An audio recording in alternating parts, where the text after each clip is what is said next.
As a modern producer, it's very easy to get trapped in a vicious cycle. We track a vocal completely flat, look at a blank DAW screen, and then spend 4 hours scrolling through hundreds and hundreds of plugins to find that special vibe, whilst our computer just gets hotter and hotter. So if you want to stop doing this today, I'm going to show you the old school secret that's going to help you to mix 10 times faster and save your creativity. We're using this, the Donner DAM1000 mixer, to make bold, permanent decisions on the way in. This way, the track is well on the way to mixing itself before it even hits the computer. But before we hear exactly how much time this saves us, we need the right tools to work with the sound.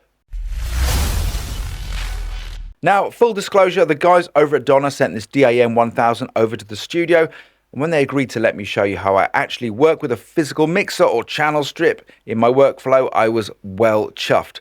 This isn't just an interface, it's an analog front end.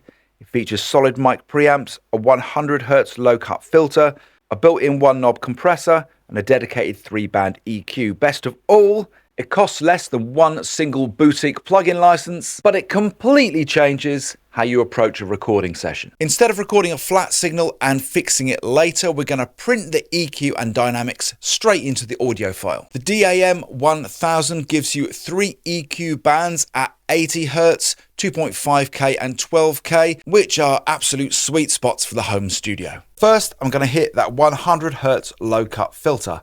Instantly, all the rumble from the mic stand and the passing traffic outside is gone, and it's saved on CPU later. If I'm tracking a lead vocal, I'm giving that 12K dial a subtle nudge clockwise. That injects that expensive, breathable air straight into the microphone capsule. Switching to the bass guitar or kick drum, a quick tickle at 80 Hz gives us that massive, solid, low-end thud. For electric or acoustic guitars, a little push, a 2.5K, cuts right through the dense mid-range. Finally, that one-knob compressor, just enough to catch those loud peaks, then the vocal's going to enter the computer smooth and steady. Let me show you exactly what that looks and sounds like in real time. First off, that low-cut 100Hz filter. I'm just going to tap the bottom of this mic stand without the filter engaged. Hear that low-end rumble? Let's hit the low-cut filter.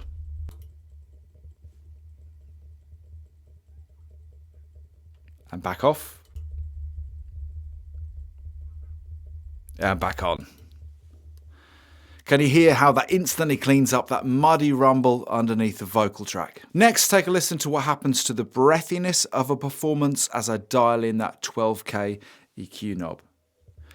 For a little love, a little time you want. So a bit overkill on the top end, so let's dial it back a bit. For a little love, a little time you want. A reminder of what that sounded like flat.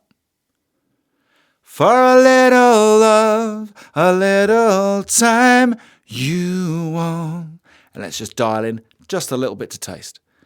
For a little love, a little time you want. You can really hear that top end opening out the vocal. Finally, I'm going to dial in a little bit of that one knob compression to tame some of those peaks and smooth out my vocal. For a little love, a little time you want.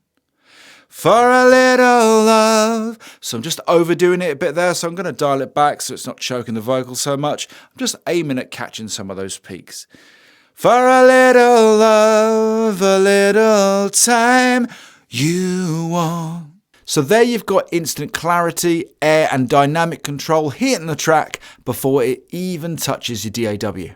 No hunting through a plugin folder, no latency, and zero stress on my computer's CPU. By making these simple choices on the way in, I've already done half the work on the microphone. When I open up a vocal session the next day, I now don't have to put on a bunch of plugins to make it in the ballpark because It already is. I think this is such a great way to work. When you think about it, the pros back in the day, they didn't have undo buttons on their mixing consoles. They committed to a sound at source, and that's why those classic records just sound so confident. It forces you to use your ears, stop guessing, and start finishing. This exact workflow and common sense approach to mixing in a home studio is what I teach in my courses, which you can access right now by hitting the join button below this video, as well as access to monthly mix reviews. If you enjoyed this video today, don't forget to like and subscribe. If you want to check out more about the Donner DAM 1000 mixer, use the links below this video. Now, if you still haven't finished that cup of coffee, how about you check this next video?